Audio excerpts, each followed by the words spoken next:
Well, welcome everybody. We thanks for being here at 8 o'clock in the morning. We thought it might be good to do it a little earlier and get off a little earlier given the situation here in town. But we hope you enjoy today. You're going to get a lot of information, a lot of good, useful information.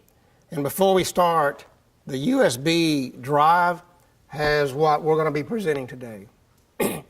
And that includes videos. We have several videos in there. So obviously you're going to have a lot of reference material to go back to before the day is over. Now, what we hope to accomplish today, by the way, my name is Rocky Roden. I'm more or less the moderator today.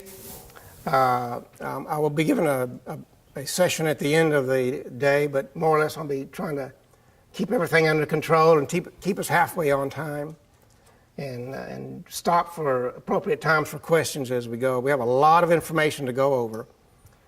And of course, what we want to do in this course is to look at seismic attributes and try to get the best images we can, obviously, in the overall interpretation of geological features, especially as it relates to the environment of deposition.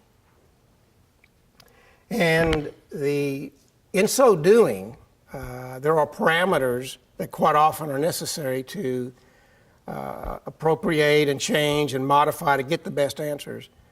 As you will see, and some of you may already know, we feel like the information that you're going to be seeing in the attributes, these are fundamentally geometric multi-trace attributes in spectral decomposition, are just about as good as you can get in the industry. And there's a reason. And that's what we're going to go, a lot of what we're going to go over today as it relates to interpreting geology. And of course, we're going to look at a way you look at these attributes in more than just one attribute at a time, whether it's co-blending, RGB, and at the end I will be going over self-organizing maps where we look at many attributes at the same time, hopefully getting a better answer or as good an answer as we can. Now, Kurt has told me that he says this is more geologically oriented than algorithm oriented. Now, you will see some algorithms, hopefully not too many, and certainly not enough to deter from what the meaning and what they do and what these different attributes accomplish. Again, what you're going to be looking at, fundamentally everything you're going to be looking at are multi-trace geometric attributes and spectral decomposition. Those are basically what we're going to be looking at. We're going to be looking at data from around the world, but a lot of it's going to be coming from some free public data from New Zealand. It's really good data, and it shows a lot of nice features, and you're going to see some of that. But we have a lot of examples from different places around the world, and you'll see all those. Now, the way this thing is going to work is Kurt is going to describe the background on attributes given a certain geologic setting or a certain depositional environment. And then Dr. Chen will come in and show you appropriate parameters and some more examples. You're going to see a lot of examples today, and I think really, really good examples, a lot of which some people haven't seen before. And I will try to control things to where we have a time for questions as we go. And certainly we'll have times at breaks and at lunch if I can't squeeze something in beforehand. So if you have questions and we keep going, just write them down. We'll get to them. Most people know Dr. Kurt Marfitt. He's a professor at the University of Oklahoma who happened to win a pretty good football game last week. And of course, most of us know Kurt from the ASPE Consortium and a lot of the great work that they've done there in developing these attributes, which we're fundamentally going to be talking about today.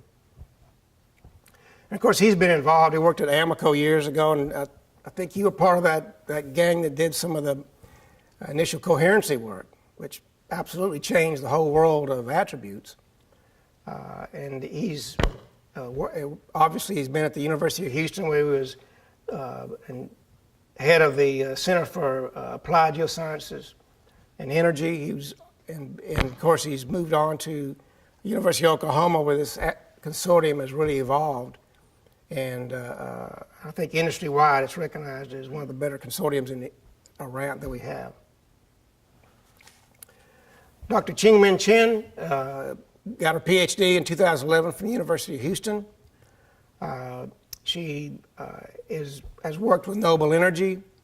Like she says, she's passionate about quantitative seismic interpretation and rock physics, seismic energy, and obviously multiple analysis, multi-seismic analysis. She worked with Geophysical Insights, and obviously this is a lot of what she does. And so we feel fortunate to have her to lend her perspective on this as we go through this. Now, I'm more or less the moderator today.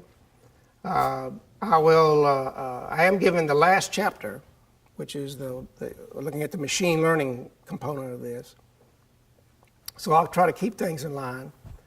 I've been around for a while. I guess I'm old. I guess that's what that means. But and I've worked around the world, onshore, offshore, many countries around the world with a few different companies. I retired from Repsol about 15 years ago, and then I've been consulting since.